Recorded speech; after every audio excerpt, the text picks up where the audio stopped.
itse muistelen hirveän ihanaa aikaa siis sillä tavalla, että siinä oli tämmöinen ikävä episodi sillä tavalla, että siinä Setan toimintaahan tuli mukaan Vanhan kirkon seurakunnan nuorisotyöntekijä Seppo Kivistö. Ja hän oli antanut Ilta-Sanomille haastattelun ja sitten hän anonyyminä, mutta hänen esimiehensä kuitenkin osasi laskea palikat yhteen ja totesi, että tämähän on hänen nuorisotyöntekijänsä ja oli todennut sitten Sepolle, että nuorisotyötähän sä et enää tee, kun sä olet homo.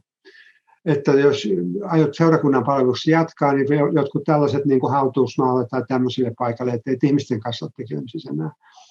Ja me järjestettiin sitten mielenosoitus ja heinäkuussa 1974. Ja se oli musta sen valmistelu jo aivan ihanaa aikaa, kun me leviteltiin mainoksia mielenosoituksesta. Ja siinä oli ensimmäinen ostokset, mitä Seta teki, niin ostettiin pahvia ja rimaa.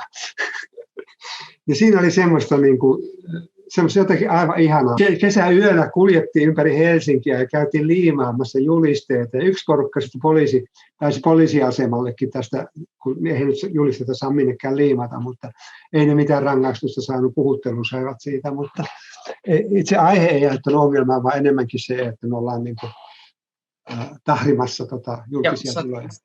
Joo, jostain taisin, en muistanko sitä termiä ihan oikein, mutta puhuttiin tällaisesta liisteriaktivismista, mikä oli, joo. Kyllä me saatiin ihan rauhassa olla ja siellä meillä just näin yhden valokuvan siihen liittyen, niin kyllä siellä sitä porukkaa, meitä oli varmaan joku 12-15 lappujen kanssa siellä, mutta näiden kylttien kanssa, mutta sitten kun mä katson sitä kuvaa, niin kyllä siellä joku 340 enimmäkseen iäkästä porukkaa, mutta siellä oli lehdistöpaikalla. Totta kai Ilta-Sanomat oli se meidän yhteistyö, kun siellä yksi toimittaja, jonka kanssa oli hyvä kontakti, niin pidettiin häntä niin kuin ajan tasalla sitten. Ja nimenomaan tämä työsyrjintänäkökulma oli siinä sitten jo se keskeinen.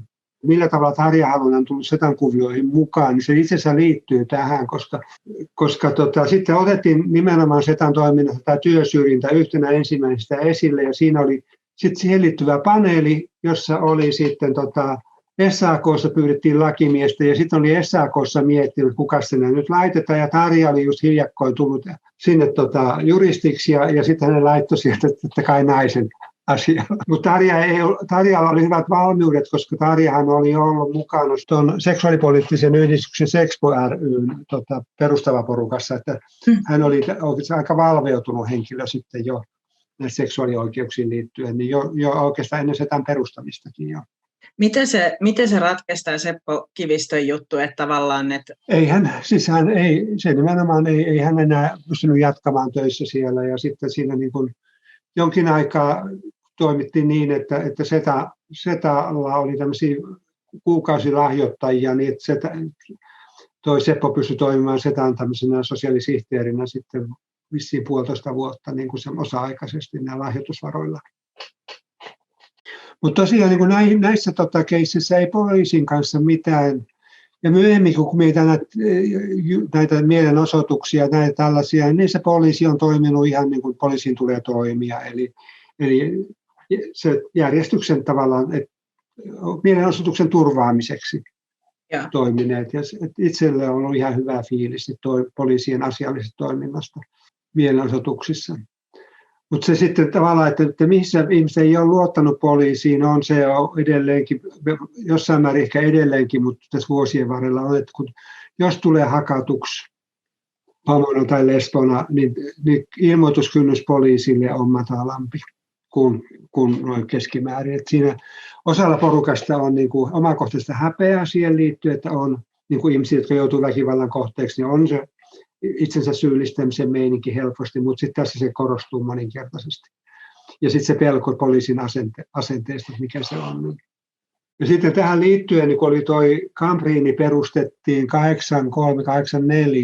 siinä paikkeilla, siihen Pikkurovalle, niin siinä oli alus kanssa, juuri se oli näitä vuosia, jolloin oli näitä porukoita, niin siinä näitä porukoita oli myös Kambriinin edustalla.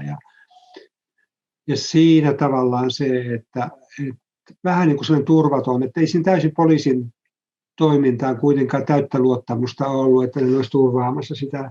Ja se ilmeni sillä tavalla, että kun Kambriini haki niin kuin aukiololle jatkoaikaa, kun se piti 1 sulkea, että 2 asti voisi olla, niin poliisi nimenomaan väkivaltaan, rauhattomuuteen viitaten niin kuin ilmoitti, että ei voida myöntää, vaikka siinä kadun toisella puolella, Budapest muistaakseni ravintola oli, niin se kuitenkin sai olla auki 2 asti. No siinä kävi niin, että porukka meni Kambriinista sinne jatkoille sitten.